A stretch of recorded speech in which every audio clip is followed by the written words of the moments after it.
same inspiration, and I congratulate him on a good race. Congressman Murphy's a young man with a bright future, and I thanked him for his willingness to step forward in public service. Guys, running for office is hard. Putting your name on the ballot is hard. And I congratulate him and his family, and I look forward to seeing the ways he is going to serve our country in the future. I want to begin by acknowledging what I always do, and that is, absolutely, you should, Patrick ran a great race.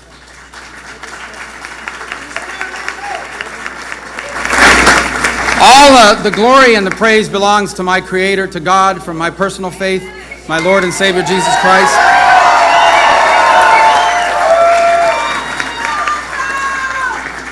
He has carried us in every moment of our life, in the good times and the difficult ones and the twists and turns, and there's been a number of twists and turns this year, and so I always acknowledge God, and I thank God because the greatest blessing He's given me after the opportunity to be a citizen of the greatest nation on earth is an extraordinary woman to share my life with, my wife Jeanette, and my 4 children. I'm so grateful for them.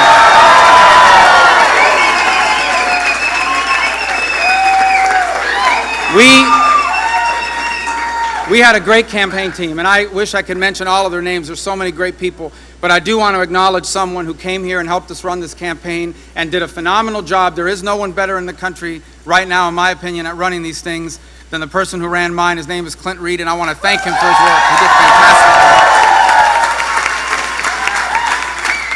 I want to thank the staff in my Senate office. I can't tell you how many people came up to me and said, you know, I'm not a Republican, but I'm going to vote for you because you guys helped me. You helped me with a Social Security claim. You helped me with an issue at the VA. And that's the work we do. We are honored to do it. And that is the people that work in my offices in Washington and all across Florida. We have the best Senate staff in America, and I'm grateful to them. And, of course, I want to thank the people of this extraordinary state for giving me another opportunity to continue to serve them in the United States Senate. This is an extraordinary place, Florida. It is the collection of all of the things that make us the greatest nation on earth, of people who have lived here for decades, of the descendants of slaves, of the children of immigrants. Florida is America, and it's such an honor to be able to represent this extraordinary state. I want to say a few words in Spanish because I know people get their news in Spanish. A lot of people that vote for me learned about me in Spanish.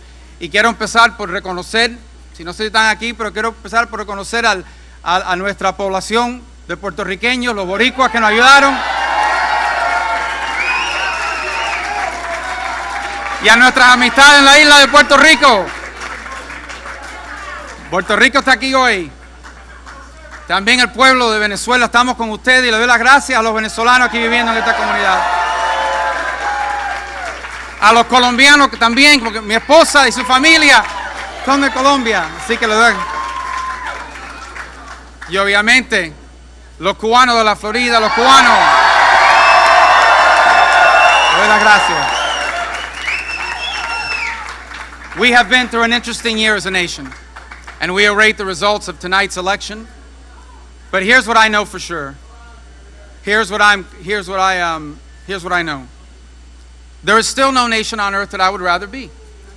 Despite all of our challenges, there is no country and there is no people on this planet that I would trade places with.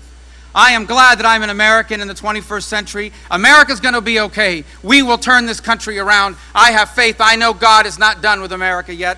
He has great plans for our people.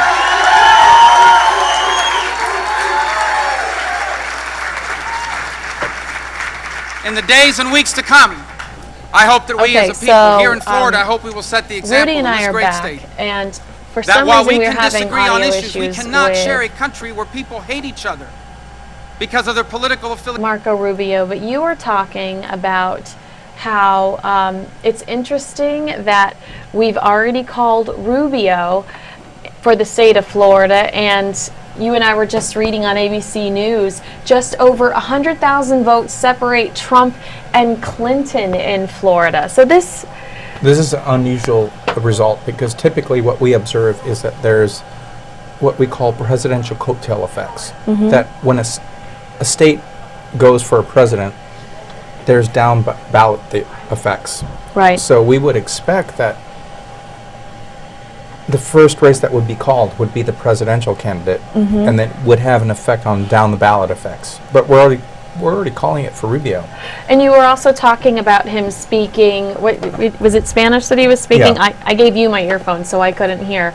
And that is... And he was speaking not just to Cubans. He was which is a dominant population in politics in Florida. But he was extending a hand to Puerto Ricans, a growing population in Florida, Colombians, Dominicans. So he was speaking to many Latino population. What are you thinking watching this?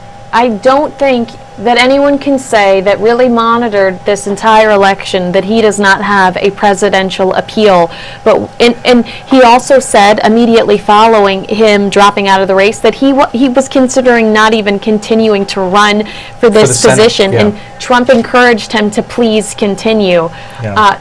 Are you looking at him thinking that this could potentially be a president in the future? I feel like Absolutely. Yeah, his posture. He absolutely could be a future president. Absolutely. He's more presidential than Trump has been, Right. by far. And he dropped out early and was gracious in dropping out.